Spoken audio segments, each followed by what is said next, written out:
کہ ہر روز صبح اٹھ کے نفع مند علم کی دعا کرو. صبح کی نماز کے بعد ہم کیا دعا پڑھتے ہیں؟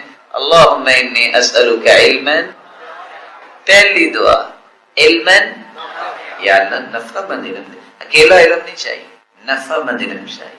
ورزقا طیب، یا اللہ رزق دے، لیکن ایسے نہیں، پاکیزہ رزق دے. وعملا متقبلا، یا اللہ عمل کی توفیق دے. ایسے ٹکرے نہ مارتے پھرے کہ میں نے یہ کر دیا وہ کر دیا.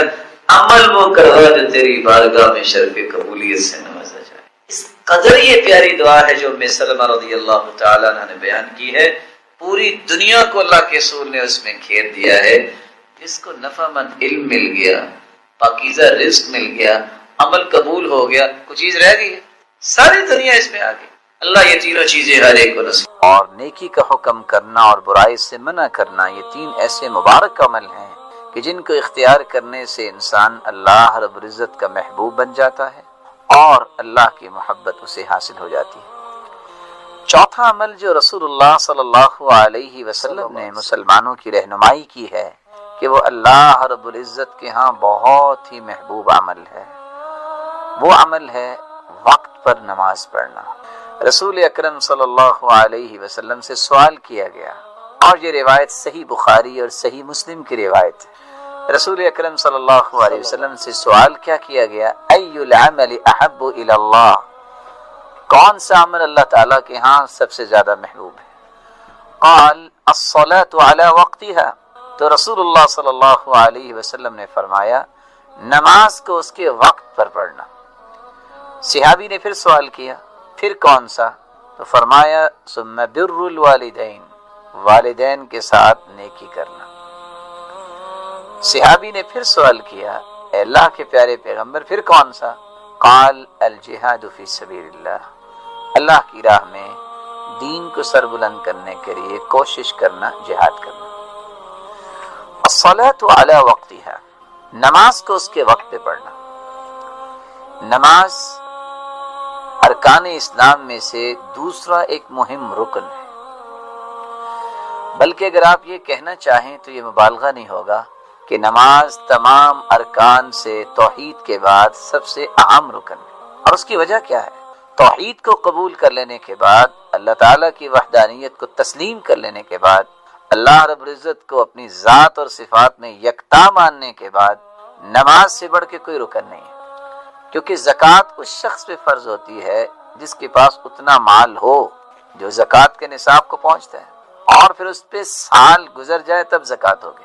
اگر ایک انسان کے پاس مال ہے ہی نہیں تو زکوٰۃ اگرچہ رکن ہے لیکن اس کی حد تک ساقط ہو جائے گا. روزہ اگرچہ اسلام کا رکن ہے لیکن ایک انسان بوڑھا ہے، اس کے اندر طاقت ہی نہیں ہے کہ وہ روزہ نبھا سکے، تو اس شخص کے حق میں روزہ ساقط ہو جائے گا. حج اگرچہ ارکان اسلام میں سے ایک مہم رکن ہے لیکن حج فرض اس پہ ہوتا ہے جس کے پاس جسمانی طاقت ہو اور مالی طاقت ہو، لیکن نماز کی کوئی اجازت نہیں ہے کہ اس کو چھوڑا جائے. یہی وجہ ہے رسول اکرم صلی اللہ علیہ وسلم نے جو امت کو تعلیم دی ہے، صحیح بخاری کی روایت کی روشنی میں آپ صلی اللہ علیہ وسلم نے میدان جہاد میں اور جنگ میں بھی نماز پڑھی ہے، بلکہ صحابہ کو پڑھائی. اور صحیح مسلم کی روایت ہے رسول اللہ صلی اللہ علیہ وسلم نے عمران بن حسین رضی اللہ تعالی عنہ، یہ وہ صحابی ہے جو 30 سال تک بیمار رہے. آپ سوچ سکتے ہیں کہ پائلز کی بیماری میں 30 سال اس انسان نے گزارے، اور حدیث کے 3 الفاظ ہیں لا شکا ولا بکا ولا تزمع. 30 سال میں نہ تو یہ کسی کے سامنے روئے ہیں اور نہ ہی انہوں نے شکوہ شکایت کی ہے اور نہ ہی اللہ رب العزت کا شکوہ کیا ہے اور نہ ہی واویلا کیا. اس صبر کی وجہ سے اللہ تعالیٰ نے 30 سال اس بیماری کے بدولت ان کو عطا کیا. جب وہ سحری کے وقت تہجد پڑھا کرتے تھے تو فرشتے ان کے ساتھ مسافر کیا کرتے تھے. رسول اکرم صلی اللہ علیہ وسلم نے ان سے یہ کہا تھا صلی قائما، میرے صحابی کھڑے ہو کے نماز پڑھو. فإن لم تستطع فقاعدا، اگر تم کھڑے ہو کے نماز نہیں پڑھ سکتے تو تم بیٹھ کے نماز پڑھو. فإن لم تستطع فعلى جنب، اگر تم بیٹھ کے بھی نماز نہیں پڑھ سکتے تو پھر تم کروٹ کے بل ہو کے نماز پڑھ لیا کرو۔ اور دوسری روایت کے الفاظ ہیں فَأَوْمِئِ مَاءً، اگر اتنی بھی طاقت نہیں تو تم جس حالت میں ہو تم اشارے سے نماز پڑھ لو گے، اجر تمہیں پورا ہی ملے گا، چھوڑنے کی کسی صورت رخصت اجازت نہیں ہے۔ تو میں عرض یہ کر رہا تھا کہ اللہ کے ہاں پسندیدہ عمل وقت پہ نماز پڑھنا، اور نماز ارکان اسلام میں سے توحید کے بعد سب سے اہم رکن ہے۔ اس لیے رسول اللہ صلی اللہ علیہ وسلم نے صحابی سے کہا تھا وَإِن قُطِعْتَ أَوْ حُرِّقْتَ، تمہارے ٹکڑے کر دیے جائیں، تمہیں جلا دیا جائے، تم نے اللہ کے ساتھ کسی کو شریک نہیں بنانا، شرک نہیں کرنا، اور فرض نماز تم نے نہیں چھوڑنا۔ نماز انسان کے لیے ایمان کے تحقق کے لیے ضروری ہے۔ یہی وجہ ہے کہ آج ہم اگر کتابوں کو کھولتے ہیں تو کتابیں ہمیں بتاتی ہیں کہ جو شخص نماز نہیں پڑھتا، ایک ہے سستی کرنا، ایک ہے نماز پڑھتا بھی نہیں اور کہتا ہے نماز کی ضرورت بھی نہیں، معاند بھی ہے، منکر بھی ہے، اور کہتا ہے نماز تو وہ لوگ پڑھتے ہیں جن کے پاس کھانے کو کچھ نہیں تو وہ رو رلا کے اللہ تعالیٰ سے کچھ مانگتے ہیں، میرے پاس تو سب کچھ ہے۔ ایسا انسان بغیر توبہ کے اگر چلا جاتا ہے نا تو کتابیں اس کے بارے میں 5 باتیں لکھتی ہیں۔ لا یغسل، اس کا غسل دینے کی ضرورت نہیں ہے، ولا یکفن، یہ کفن کا مستحق نہیں، ولا یصلی علیہ، اس کی نماز جنازہ نہ پڑھی جائے، ولا یدعا له بالمغفرہ، اور اس کی بخشش کی دعا کی ضرورت نہیں ہے، ولا يدفن فی مقابر المسلمین، مسلمانوں کے قبرستان میں اسے دفنایا نہ جائے۔ رسول اکرم صلی اللہ علیہ وسلم نے الصلاۃ علی وقتها، نماز کو اس کے وقت پر پڑھنے کی تاکید کرتے ہوئے کیا فرمایا؟ جو شخص 40 دن تکبیر اولیٰ کے ساتھ نماز پڑھ لیتا ہے بر وقت جماعت کے ساتھ، 2 انعام ملتے ہیں، ایک تو منافق نہیں ہوگا، دوسرا وہ جہنم سے آزاد کر دیا جائے گا۔ رسول اکرم صلی اللہ علیہ وسلم نے اس لیے صحابہ کرام کی تربیت کتنی خوبصورت کی کہ ان کی سب سے بڑی پریشانی یہ ہوتی تھی میری نماز نہ رہ جائے، اور یہی تربیت تابعین کی ہوئی اور سلف صالحین کی ہوئی۔ صحابی عبداللہ ابن ام مکتوم رضی اللہ تعالی عنہ جب رسول اکرم صلی اللہ علیہ وسلم کے پاس آئے اور انہوں نے چند عذر پیش کیے کہ ان کو اجازت ملے کہ وہ گھر میں نماز پڑھ لیں، بر وقت مردوں کو مسجد میں نماز پڑھنی چاہیے۔ صحیح مسلم کی روایت ہے جس میں 3 اعذار کا تذکرہ ہے، 3 عذر پیش کیے گئے۔ عبداللہ ابن ام مکتوم رضی اللہ تعالیٰ عنہ آئے اور کہتے ہیں یا رسول اللہ صلی اللہ علیہ وسلم، میں ایک نبینہ انسان ہوں، میرا گھر مسجد سے دور ہے اور مجھے گھر سے کوئی لانے والا بھی نہیں ہے، نبینہ ہوں، گھر مسجد سے دور ہے، کوئی لانے والا بھی نہیں ہے، وَهَلْ تَجِدُ لِي رُخْصَةً أَنْ أُصَلِّيَ فِي بَيْتِي، کیا میرے لیے اجازت نہیں کہ میں گھر میں نماز پڑھ لوں؟ قَالَ وَهَلْ تَسْمَعُ النِّدَاءَ، اذان سنتے ہو؟ قَالَ نَعَمْ، اذان تو سنتا ہوں، کہا پھر مسجد میں آ کے نماز پڑھو۔ ایک دوسری روایت میں آتا ہے رسول اللہ صلی اللہ علیہ وسلم سے عبداللہ ابن ام مکتوم کہنے لگے ان بیتی ومسجدی نخلا وشجرا، میرے گھر اور مسجد کے درمیان درخت ہیں، جھاڑیاں ہیں، اگر میں رات کی تاریکی میں نکلوں الجھ جاؤں کسی درخت کے ساتھ تو کیا بنے گا؟ کیا میرے لیے اجازت نہیں کہ میں گھر میں نماز پڑھ لوں؟ تو آپ نے وہی سوال کیا وَهَلْ تَسْمَعُ الْمُؤَذِّنَ فِي الْبَيْتِ الَّذِي أَنْتَ فِيهِ، جس گھر میں رہتے ہو اذان سنتے ہو؟ قال نعم، اذان تو سنتا ہوں، کہا مسجد میں آ کے نماز پڑھو۔ ایک تیسری روایت میں 5واں عذر ہے ان المدینۃ کثیرۃ الحوام والسباع، یا رسول اللہ صلی اللہ علیہ وسلم، مدینے کے اندر جانور بھی ہیں اور درندے بھی رہتے ہیں، میں نبینہ انسان ہوں، اگر میں نکلوں کوئی جانور اپنا ذوق پورا کر لے، کوئی درندہ اپنا شوق پورا کر لے تو میں کیا کروں گا؟ کیا میں گھر میں نماز پڑھ سکتا ہوں؟ کہا یہ بتاؤ اذان سنتے ہو؟ کہا جی ہاں، کہا پھر مسجد میں آؤ۔ 6واں عذر لے کے 4تھی روایت کے الفاظ ہے، پھر آگے رسول اللہ صلی اللہ علیہ وسلم کے پاس آ کے کہنے لگے یا رسول اللہ صلی اللہ علیہ وسلم انا کما ترانی، آپ مجھے دیکھ رہے ہیں، قد ذهب بصری وجبر سنی ورق عظمی، میری آنکھوں کی روشنی جا چکی ہے، نابینا ہو چکا ہوں، بوڑھا بھی ہو چکا ہوں، اب تو میری ہڈیاں بھی باریک ہو گئی ہیں، میرے لیے اجازت نہیں کہ میں گھر میں نماز پڑھ لوں؟ آپ نے سوال کیا وَهَلْ تَسْمَعُ حَيَّ عَلَى الصَّلَاةِ حَيَّ عَلَى الْفَلَاحِ، یہ بتاؤ کہ تمہارے کانوں تک یہ آواز پہنچتی ہے، آؤ نماز کی طرف، آؤ کامیابی کی طرف؟ قال نعم، یہ آواز تو پہنچتی ہے۔ کہا پھر مسجد میں آ کے نماز پڑھو۔ رسول اکرم صلی اللہ علیہ وسلم کا فرمان معظم ہے، من صلی الفجر فی جماعہ فہو فی ذمۃ اللہ، جو فجر کی نماز باجماعت ادا کر لیتا ہے تو وہ اللہ کی ضمانت اور امانت میں چلا جاتا ہے۔ فلا تغفروا ذمۃ اللہ، اس لیے اللہ کی ضمانت کو توڑا نہ کرو۔ اور اللہ کیسے ضمانت نہ دیں ایسے انسان کی جو متقی ہے؟ خود قرآن مجید نے اس بات کی نشاندہی کی ہے۔ یہ قرآن مجید نوشتہ ہدایت ہے، لیکن ہدایت دیتا کس کو ہے؟ جو متقی لوگ ہیں۔ اور متقین کی صفات کیا ہے؟ اس آیت کے اندر 3 صفات بیان ہوئی ہیں، جن کا اللہ پہ ایمان ہوتا ہے، اور پھر وہ اس ایمان کی دلیل کیسے دیتے ہیں؟ نماز کو قائم کرتے ہیں، اور اللہ کا دیا ہوا اللہ کی راہ میں خرچ کرتے ہیں۔ اور دوسری جگہ اللہ رب العزت نے فرمایا وَأَقِيمُوا الصَّلَاةَ وَلَا تَكُونُوا مِنَ الْمُشْرِكِينَ، نماز کو قائم کرو اور مشرکوں میں سے نہ ہو جاؤ، کیونکہ مشرک نماز نہیں پڑھتا۔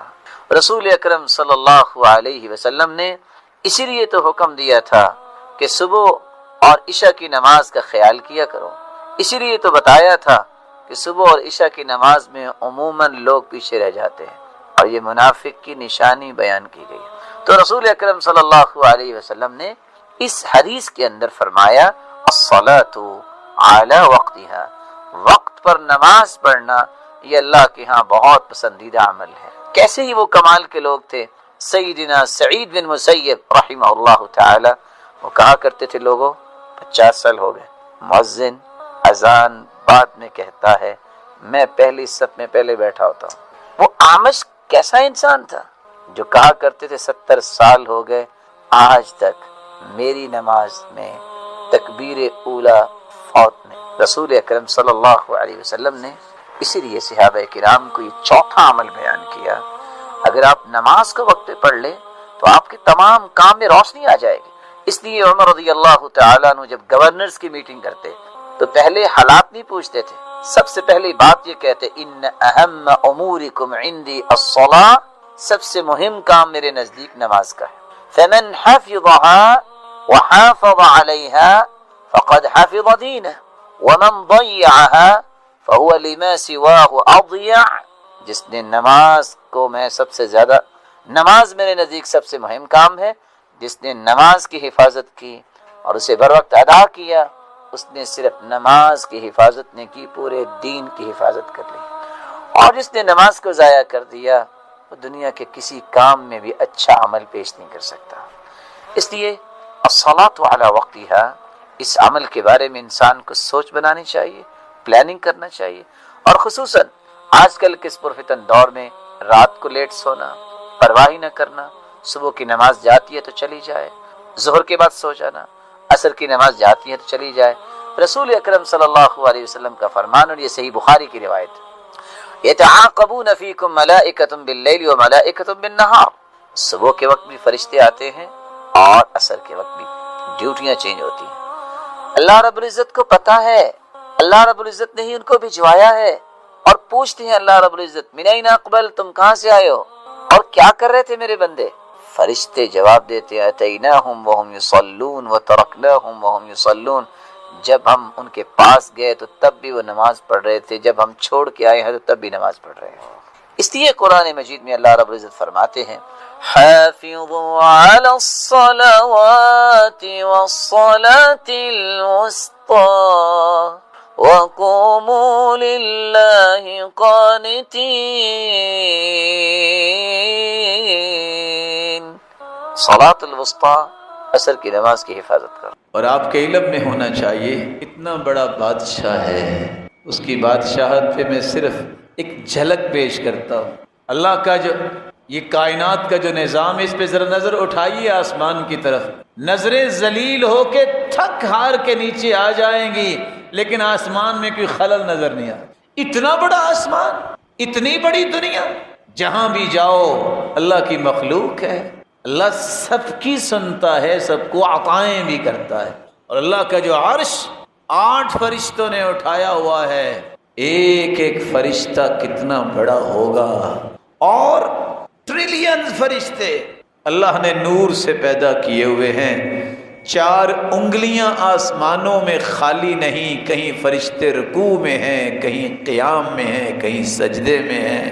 اور 70,000 فرشتے روزانہ اس اللہ کے گھر کا طواف کرتے ہیں جو آسمانوں میں ہے، بیت المعمور. جس نے ایک مرتبہ طواف کیا ہے قیامت تک دوبارہ اس کی باری نہیں آئے گی. اور حدیث کے الفاظ ہیں جو حملۃ العرش ہیں، ایسے فرشتے جنہوں نے اللہ کا عرش اٹھایا ہوا ہے، ان کے کندھے اور کان تک کا یہ فاصلہ مسیرۃ 700 عام، 700 سال تک اگر سفر کیا جائے، جتنا سفر بنتا ہے وہ اس فرشتے کے کندھے سے کان تک کا سفر ہے، جیسا کہ رسول اللہ صلی اللہ علیہ وسلم فرماتے ہیں. اگر یہ سفر اتنا ہے تو فرشتہ کتنا بڑا ہوگا. وسع کرسیہ السماوات والارض، کرسی نے 7 زمینیں 7 آسمانوں کو گھیرا ہوا ہے. اور کرسی عرش کے مقابلے میں اتنی ہے جیسے راوی کہتے ہیں کل خاتم فی الفلا، کھلے میدان میں اگر ایک انگوٹھی رکھ دی جائے تو عرش کے مقابلے میں کرنی ہے. اور اس کرسی نے 14 کے 14 طبق جو اپنے گھیرے میں لیے ہوئے ہیں. اگر کرسی اور عرش اتنا ہے اور فرشتوں کی بات سنی تو میرا اور تمہارا رب اور خالق کتنا بڑا ہوگا، پھر اس کے انعامات کتنے بڑے ہوں گے. جب یہ یقین ہو جائے کہ ہر ناممکن میرے اور آپ کے نزدیک ہے، اللہ ناممکن کو ممکن بنانے والا ہے، کیونکہ ساری بادشاہی تو اسی کے ہاتھ میں، وہ تو اسی کے ہاتھ میں. وہ چاہے تو 9 دنوں کے بعد گری ہوئی بلڈنگ میں 9 دنوں کے بعد 1.5 ماہ کا بچہ زندہ نکال کے دکھا دے. وہ چاہے تو گرے ہوئے کنویں سے یوسف کو نکال کے تخت پہ بٹھا دے. وہ چاہے تو عیسیٰ کو بغیر باپ کے پیدا کر دے اور زکریا کے سفید بال ہو جائیں تو اس کو پھر بھی بیٹا عطا کر دے. وہ چاہے تو بند کمرے میں بے موسمی پھل مریم کو پیش کروا دے. وہ چاہے تو گرے ہوئے جہاز سے پھر بھی 2 کو بچا دے. یہ ساری نشانیاں ہیں، وہ کیا نہیں کر سکتا. پھر انسان اس رب پہ یقین نہ کرے. 200 250 400 450 مسافر منو سامان سمیت جہاز میں بیٹھتے ہیں. پائلٹ بھی ہوتا ہے، پرو پائلٹ بھی ہوتا ہے. دونوں بسا اوقات خوش گپیوں میں مشغول ہوتے ہیں. بسا اوقات پائلٹ آرام کرنے کے لیے سو جاتا ہے، مسافروں کو کچھ پتہ نہیں ہوتا. دونوں ہی نظر نہیں آ رہے پائلٹ جو پیچھے بیٹھے ہیں، پھر بھی اعتماد کر کے بیٹھے ہیں. اس مخلوق پہ اعتماد بندہ کر لیتا ہے، اس رب پہ اعتماد نہیں کہ اس کے پاس بھی کوئی طاقت ہے کہ نہیں.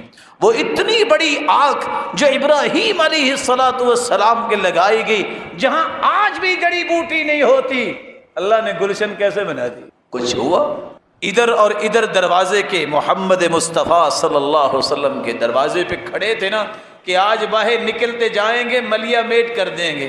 اپنے پیغمبر کو نکالا اور کھڑے جو تھے صرف یہ فرمایا شاہت الوجوہ. دونوں طرف سے کھڑے یہ کڑیل نوجوان یہ گماشتے اندھے ہو گئے، کوئی دیکھ ہی نہیں سکا. اس پہ یقین کرنا ضرور. اس لیے اہل ایمان کا وصف اللہ نے بیان کیا ہے. ایمان کی تکمیل یقین کے بغیر ہوتی نہیں ہے.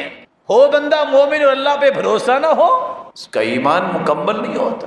انما المؤمنون الذين آمنوا بالله ورسوله ثم لم يرتابوا وجاهدوا بأموالهم وأنفسهم في سبيل الله أولئك هم الصادقون. سچے مومن ہیں ہی وہ جن کا اللہ پہ یقین بن جاتا ہے پھر کبھی شک میں مبتلا نہیں ہوتے. کہتے ہیں جو رب نے کہہ دیا ہے نا ہونا وہی ہے. ساری دنیا ایک طرف بات کہہ رہی ہو، اللہ کی رسول ایک پر اور اس کے پیغمبر کی بات ایک طرف ہو، سچی بات وہی ہوگی جو اللہ اور اس کے رسول. قرآن مجید کی جب یہ آیت اتری الف لام میم غلبت الروم فی ادنى الارض وهم من بعد غلبهم سيغلبون فی بضع سنین، رومی ان پہ غلبہ ہو گیا، عیسائی جو ہے وہ بری طرح ان کو ختم کیا گیا. جب یہ آیت نازل ہوئی سیدنا ابو بکر صدیق رضی اللہ تعالیٰ عنہ اور امیہ کی بات ہو گئی. امیہ کافروں میں اپنے آپ کو سردار سمجھتا تھا. لو جی شرط لگ گئے. سیدنا ابو بکر اللہ کے رسول سے سن کے گئے تھے کہ ان قریب دوبارہ عیسائیوں کو برتری ملے گی یہودیوں پر. اب جس کے دارالخلافہ کی اینٹ سے اینٹ بجا دی جائے، کوئی قوم 6 سے 9 سال میں کھڑی ہو سکتی ہے؟ اور پھر اس دور کی امیہ نے کہا 10 اونٹنیوں کی شرط لگا لی. سیدنا ابو بکر نے شرط لگا لی. اللہ کے رسول کو آ کے بتایا، کہا ابو بکر بضع سنین، بضع جو ہے یہ 9 کے لفظ پہ بولا جاتا ہے. آپ 6 سال نہیں 9 سال کی شرط لگا لے، خاص 100 اونٹنیوں کی لگا لے. کافر ہمیشہ مظاہر کو دیکھتا ہے، نظر یہ آ رہا ہے، لگتا یہ ہے، تخمینہ یہ ہے، ایکسپیریمنٹ ایسے ہوئے ہیں، فلاں کے ایکسپیرینس یہ کہتا ہے. یہ مزاج کافروں کا ہے. مومن کہتا ہے اللہ نے فرمایا ہے، محمد مصطفیٰ کی زبان سے نکلا ہے، اس سے بڑی صداقت اللہ نے زمین پہ نازل ہی نہیں کی. شرط لگ گئی.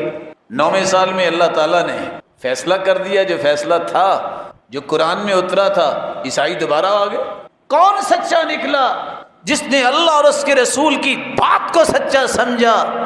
یہی یقین ہے کہ دنیا جہان کے تجربات فیل ہو سکتے ہیں، اللہ اور اس کے رسول کی بات کبھی جھوٹی نہیں. اللہ عز و جلال نے اسی لیے اپنے پیغمبر کے ذریعے یہ بات سمجھائی تھی. عبداللہ بن مسعود بیان کرتے ہیں الیقین الایمان کلو، یقین صرف سچے مومن ہونے کی نشانی نہیں، یہ پورا ایمان ہے. یہ پورا ایمان ہے جس کو نصیب ہو جائے. اور ابو بکر الوراق کہا کرتے تھے الیقین ملاک القلب وبہ کمال الایمان. بندے کے دل میں اگر یقین بادشاہ بن جائے تو اس جیسا پختہ ایمان کسی اور کا ہوتا ہی نہیں. اس لیے تو اللہ تعالیٰ نے 3 درجے بیان کیے ہیں. زبان سے اگر اللہ رسول کو مانے اس کو مسلمان کہتے ہیں. دل کی اتھا گہرائیوں میں یہ محبت چلی جائے اسلام کی، اس کو ایمان کہتے ہیں. اور سب سے خوبصورت ایمان اس کو احسان کہتے ہیں. ایکسیلنس کے درجے پہ جا کے عبادت کرنے والا، زندگی گزارنے والا، اس کو محسن کہتے ہیں، احسانی کیفیت. اور اللہ عز و جلال فرماتے ہیں احسان کی کیفیت ان لوگوں میں پیدا ہوتی ہے جن کے اندر یقین آ جاتا ہے. ہدی ورحمۃ للمحسنین الذین یقیمون الصلاة ویؤتون الزکاة وهم بالآخرة هم یوقنون. یہ قرآن ہدایت کا پیغام ہے. یہ رحمت بنتا ہے ان کے لیے جو احسان کی کیفیت میں زندگی گزارتے ہیں. اور ان محسنین کی نشانی ہے نہ انہوں نے کبھی نماز میں سستی کی ہے، نہ کبھی زکوٰۃ میں منہ بنایا ہے، خوشی سے زکوٰۃ دیتے ہیں، اور ان کا اللہ پہ یقین ہوتا ہے. اللہ عز و جلال نے ان کے لیے ایک اور فضیلت بیان کروا دی ہے اپنے پیغمبر کے ذریعے. سیدنا ابو ہریرہ روایت کرتے ہیں افضل الاعمال عند اللہ ایمان لا شک فی. سب سے افضل ایمان اس انسان کا ہے جس کے اندر یقین ہے، اسے کبھی شک نہیں آیا. اس سے بڑا ایمان اور افضل ایمان کسی کا ہے ہی. ذنون مصری اس لیے کہا کرتے تھے جس کو یہ یقین نصیب ہو جاتا ہے اس کی لمبی خواہشیں ختم ہو جاتی ہیں. وہ کہتا ہے جب وقت آئے گا میرا رب فیصلہ کر دے گا. کیا اس وقت میرا رب نہیں ہوگا؟ میں پریشان ہو رہا ہوں۔ لمبی امید جب وہ ختم کرتا ہے تو انسان کو اللہ زاہد بنا دیتے ہیں، زہد آ جاتا ہے تو اللہ اس کی زبان پہ حکمت و دانائی کو جاری کر دیتے ہیں۔ حکمت و دانائی جب آ جاتی ہے تو اس کی آخرت پہ نظر ہوتی ہے، نتائج پہ نظر ہوتی ہے، اس کے اعمال خود بخود درست ہو جاتے ہیں۔ رسول اللہ صلی اللہ علیہ وآلہ وسلم پر قرآن نازل ہوا۔ آج دنیا میں وہی لوگ ایمان میں لیڈر ہے، ایمانی لیڈرشپ نصیب ہی ان کو ہوتی ہے جن کے اندر دو وصف آتے ہیں، برداشت اور یقین۔ جس بندے کے اندر برداشت کا مادہ نہیں ہے اور اللہ کی ذات پہ یقین نہیں ہے، وہ کبھی لیڈر نہیں بن سکتا۔ اور اسی بات کو قرآن نے بیان کیا ہے، وَجَعَلْنَا مِنْهُمْ أَئِمَّةً يَهْدُونَ بِأَمْرِنَا لَمَّا صَبَرُوا وَكَانُوا بِآيَاتِنَا يُوقِنُونَ۔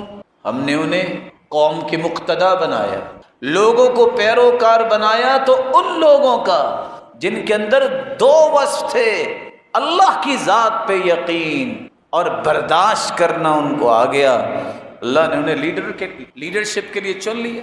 عبداللہ ابن عامر ابن عاص رضی اللہ تعالی عنہ سے روایت ہے، جامع الترمذی کی روایت ہے 3479، دعا جلدی قبول ہوتی اس کی ہے جس کو جتنا یقین زیادہ ہے اتنی جلدی قبول ہوتی۔ ہم جیسے بادشاہ لوگ بیچارے سوچتے رہ جاتے ہیں پتہ نہیں قبول ہوگی کہ نہیں ہوگی، جب اللہ پہ اعتماد ہی اتنا کو ہے تو قبول کیسے ہوگی؟ ادعوا اللہ وانتم موقنون بالاجابہ، اللہ سے دعا ایسے کرو کہ یہ قبول ہوگی، یقین کر کے کرو کہ یہ قبول ہوگی، ضائع نہیں ہوگی، اللہ قبول کر لیتے ہیں۔ یعنی کیسے وہ دعا کرتے تھے لوگ جن کی فوراً قبول ہو جاتی؟ یقین تھا۔ یقین کیا تھا؟ میرا رب سے تعلق ہے، میں اس کا بندہ ہوں، میں اس کی بات ماننے والا ہوں، عبادت کرنے والا ہوں۔ اللہ تو اپنے بندوں سے پیار ہی بہت کرتے ہیں۔ ایک مرتبہ اللہ کے سامنے باوضو ہو کے بیٹھ کے ہاتھ اٹھا کے تو دیکھو، اللہ کبھی ہاتھوں کو خالی واپس لوٹاتا ہی نہیں ہے، یہ وعدہ ہے اس کا۔ کچھ لوگ کہتے ہیں نہیں نہیں فلاں کی تو اللہ موڑتا نہیں اور ہماری سنتا نہیں ہے، یہ سب شیطان کے بس سے ہے انسان کے دل میں، اللہ کسی کی بھی نہیں موڑتا، یہ اللہ کا وعدہ ہے۔ بات سمجھانے کے لیے برا کوئی شیطان سے بھی برا ہے؟ کوئی ہے دنیا میں شیطان سے بھی برا؟ کوئی بندہ نہیں۔ اللہ نے تو شیطان کی بھی نہیں موڑی۔ شیطان نے کہا تھا نا ربی انظرنی الی یوم یبعثون، اللہ جنت سے تو محروم کر دیا، قیامت تک مجھے مہلت دے دے۔ اللہ نے مہلت دے دی، اس کی بھی سن لی ہے، تو شیطان سے بھی کوئی برا ہے؟ اگر شیطان کی اللہ نے نہیں موڑی تو میرے بھائی جو رحمان کے سامنے سجدہ ریز ہونے والا ہے، اللہ اس کو کیسے موڑے گا؟ اس پہ یقین کیجئے، اس یقین کو ختم نہ کیجئے۔ اللہ عز و جلال کے پیارے پیغمبر نے فرمایا، سیدنا معاذ روایت کرتے ہیں، سلسلہ صحیحہ کی روایت ہے 2278، ما من نفس تموت وهي تشهد ان لا اله الا الله يرجع ذلك الى قلب موقن، جو بندہ یقین کے ساتھ مرتے وقت یہ پڑھ لیتا ہے لا الہ الا اللہ، یقین کے ساتھ، یہ یقین اسے فائدہ کیا دے گا؟ ادھر آنکھیں بند ہوں گی، سارے گناہ بھی معاف اور جنتی مہمان بن جائے گا۔ یقین کی شان ہے۔ اور قبر کے اندر بھی یقین ہی کام آئے گا۔ حدیث کے الفاظ صحیح بخاری کی روایت ہے 86، وہاں دو لوگوں کا تذکرہ ہے، ایک امل مؤمن او الموقن، یقین کرنے والا اور سچا ایمان رکھنے والا۔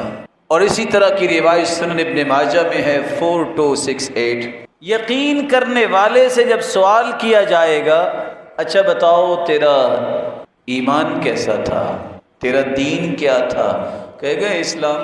اور یقین کرنے والا چونکہ عمل کرتا ہے، حدیث کے الفاظ ہیں جب فرشتے سوال کرنے آئیں گے تو سر کی طرف سے آئیں گے نا، نماز گئے کہ پیچھے رہو، اس کو آرام کرنے دو، ساری زندگی تو یہ عبادت میں لگا رہا، کام ہی کرتا رہا۔ دائیں طرف سے آنے لگے گے زکوٰۃ آ جائے گی، پیچھے رہو، اس کو سوال نہ کرنا۔ بائیں طرف سے آئے گا آئیں گے فرشتے، صدقہ آ جائے گا، پاؤں کی طرف سے آنے لگیں گے نیکیاں، وہ آ جائیں گی، پیچھے رہو۔ پھر اللہ کے حکم سے بھی اللہ نے ہمیں بھجوایا ہے، اور سوال 3 ہوں گے۔ ایمان، اچھا دین کیا ہے آپ کا، نبی کے بارے میں آپ کیا کہتے ہیں، اور یہ بتائیے رب کون ہے؟ تو تینوں کے جواب دے گا ربی اللہ، میرا رب اللہ ہے، نبی محمد، میں ساری زندگی اپنا قائد اعظم اس کو مانا، اس ہستی کو جس جیسی ہستی اللہ نے زمین پہ بھیجی، میرا دین دین اسلام ہے۔ فرشتے سوال کریں گے، اچھا یہ بتاؤ کہ تمہیں پتہ کیسے چل گیا؟ 3 ہی سوال اور 3 ہی جواب۔ قرأت القرآن وعملت بما فيه وصدقت به، میں نے قرآن پڑھا، اس کے مطابق عمل کیا، اور میں نے کہا جو میرے رب نے کہا ہے سچ کہا ہے۔ یہ عمل تھا جس سے یقین پیدا ہوتا ہے۔ قرآن پڑھے نا تو یقین کیسے پیدا ہوگا، عمل ہو نا تو یقین کیسے پیدا ہوگا؟ پھر وہ فرشتے اتنی بات جب کرتے ہیں تو آسمان سے آواز آتی ہے ان صدق عبدی، اور میرے بندے نے سچ کہا ہے فرشتوں، فافرشوا له فراش الجنہ، یہ 3 چادروں میں سے چھوڑ کے چلے گئے ہیں، یہ تو اچھے اچھے لباس بھی پہنتا ہوگا، اس کو جنتی لباس فوراً پہنا دو۔ وَأَفْرِشُوا لَهُ فِرَاشَ الْجَنَّةِ، یہ زمین پہ لٹا کے اس کو چلے گئے، کیونکہ سنت یہ ہے کہ زمین پہ لٹائے، نیچے کوئی مسلح کوئی چیز نہیں بچھانی چاہیے۔ میڈیکلی بھی آج ڈاکٹرز کہتے ہیں اگر نیچے کو چیز بچھائے تو جسم گل جاتا ہے۔ منہا خلقناکم وفیہا نعیدکم، مٹی سے انسان پیدا ہوا ہے، اس کو مٹی پہ لٹانا چاہیے، پھر حفاظت اللہ کرتے ہیں جو نیک لوگ ہوتے ہیں۔ انبیاء کے بارے میں حدیث کہتی ہے ان اللہ حرم علی الارض ان تأکل اجساد الانبیاء، اللہ نے زمین پر حرام قرار دے دیا ہے وہ انبیاء کے جسموں کا نقصان نہیں کر سکتے، اور نیک لوگوں کی بھی اللہ حفاظت فرماتے۔ یہ چھوٹی سی قبر میں بند کوٹری میں چھوڑ کے چلے گئے۔ وَافْتَحُوا لَهُ بَابًا إِلَى الْجَنَّةِ، جنت کا دروازہ کھول دو، جنت کی خوشبوئیں بھی اس طرف آئیں، اس کی ہوائیں بھی آئیں۔ کتنا کھول دو قبر کو جو مجھے اور آپ کو اتنی نظر آتی ہے، مد بصری، جہاں تک انسان کی نظر جاتی ہے اللہ اس یقین کرنے والے کی قبر کو کھول دیتے۔ آگے حدیث کے الفاظ ہیں وَأَمَّا الْمُنَافِقُ أَوِ الْمُرْتَابُ، جو شک کرنے والا ہے اللہ کے وعدے اور دین اور رسول اور قرآن اور آخرت کے بارے میں، ایسا شک کرنے والا منافق، اس سے بھی 3 سوال ہوتے ہیں، جواب ہی نہیں دے پاتا، اور فرشتے خود کہتے ہیں لا دریت ولا تلیت، نہ تو نے قرآن پڑھا نہ سمجھا، تجھے جواب کیسے آنے تھے؟ آواز آتی ہے ان کذب عبدی، یہ جھوٹ بول رہا ہے، اس نے سنا تھا زندگی میں رب کون ہے، رسول کون ہے، دین کیا ہے، اس کو 3 چادروں میں تو چھوڑ گئے، یہ اس کے بھی لائق نہیں ہے۔ البسوہ لباس النار، جہنم کی آگ کا لباس اسے پہنا دو۔ وَأَفْرِشُوا لَهُ فِرَاشَ النَّارِ، زمین ٹھنڈی ہے، اس سے تو سکون ملتا ہے، اس کے نیچے جہنم کے انگارے بچھا دو، یہ اس لائق نہیں ہے کہ اس کو ٹھنڈی زمین پہ لٹایا جائے۔ فَيُضَيَّقُ عَلَيْهِ قَبْرُهُ، اور اس کی قبر کو بھی اس طرح ملا دیا جاتا ہے، کس طرح تنگ کر دی جاتی ہے، حتی تختلف اضلاعه، اس کی ہڈیاں ایک دوسرے کے اندر چلی جاتی۔ اللہ عز و جلال ہمیں محفوظ فرمائے اور اپنی ذات پہ یقین۔ رسول اللہ صلی اللہ علیہ وسلم نے فرمایا، یہ صحیح بخاری کی روایت ہے 6306، یقین